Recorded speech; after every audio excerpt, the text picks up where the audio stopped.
¿Qué es el hecho jurídico en sentido amplio o qué son los hechos jurídicos en sentido estricto? ¿Qué es un acto jurídico? ¿Cuáles son sus diferencias? Aquí las veremos. Mi nombre es Itzel Valdés Arellano, estudio la licenciatura de Derecho en el Instituto Universitario del Altiplano. Para comenzar, el hecho jurídico en sentido amplio se divide en dos, que son los hechos jurídicos y los actos jurídicos. A su vez, los hechos jurídicos en sentido estricto se dividen en hechos naturales y hechos del hombre. Pero, ¿cuál es su diferencia? Los hechos jurídicos son todo acontecimiento natural o del hombre que produzca consecuencias de derecho. Consiste en crear, transmitir, modificar o exigir derechos u obligaciones. Un ejemplo de este sería la prescripción de una deuda o la cancelación de una obligación. Asimismo, los hechos jurídicos se dividen en hechos naturales y hechos del hombre. Los hechos naturales a su vez se dividen en hechos simplemente naturales y hechos naturales relacionados con el hombre. Los hechos simplemente naturales son los fenómenos naturales que ocasionan consecuencias de derecho. Un ejemplo sería un huracán, un incendio, etc. Pero aquello sí radica en una consecuencia legal. Los hechos naturales relacionados con el hombre son aquellos biológicos, pero que de igual modo hay consecuencias de derecho. Un ejemplo sería el nacimiento y la muerte. Aquellas dos cosas igualmente radican en cosas legales. De tal modo que vamos a una segunda división de hechos jurídicos, que son los hechos del hombre. A su vez se divide en hechos voluntarios lícitos, hechos involuntarios y hechos contra su voluntad. Los hechos voluntarios lícitos son aquellos que, produciendo consecuencias de derecho, se ejecutan sin dolo o culpa y no violan ni son contrarios a ninguna norma de derecho, a las buenas costumbres. Un ejemplo sería la compraventa.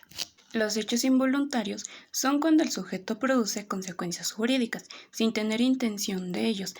Esto radica en los delitos culposos. Y por último, los hechos contra su voluntad es cuando el sujeto lleva a cabo el hecho a causa de una coacción irresistible.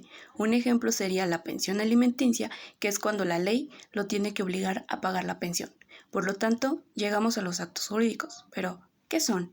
El acto jurídico es toda declaración o manifestación de voluntad hecha con el objetivo de producir consecuencias de derecho, que a su vez se dividen en unilaterales, bilaterales y plurilaterales, mortis causa, inter vivos, solemnes, no solemnes, lícitos y ilícitos.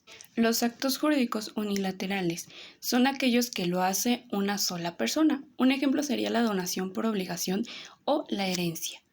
Los bilaterales se basan en los contratos o cualquier tipo de compraventa. Un ejemplo serían los contratos en donde esté el condicionado de ambas partes obligadas a dar y recibir. Y las plurilaterales son aquellas que todos estamos obligados a obtener un beneficio.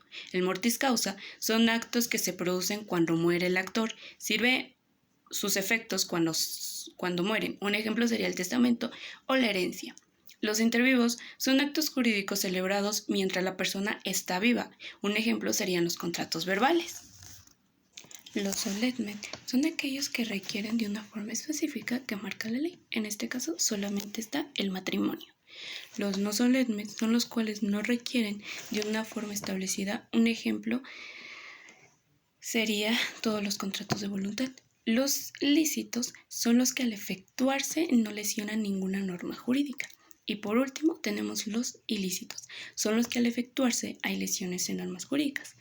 Ahora veremos los elementos de los actos jurídicos, que están los elementos de validez y los elementos de existencia.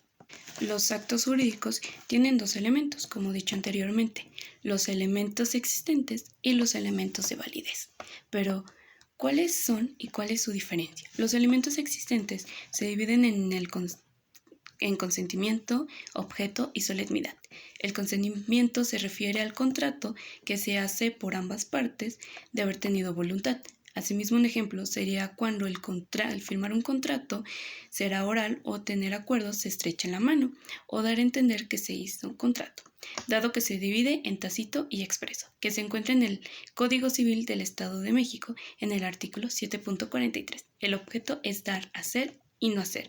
La solemnidad anteriormente dicho se requiere de una forma establecida, que en este caso solamente es el matrimonio, dicha en el artículo 3.1 del Código Civil del Estado. Asimismo, los elementos de validez se dividen en 4 secciones, que son la capacidad, la ausencia de vicios, el objeto lícito y formalidad. Pero, ¿cuáles son sus diferencias de cada uno? La capacidad se divide en goce y ejercicio.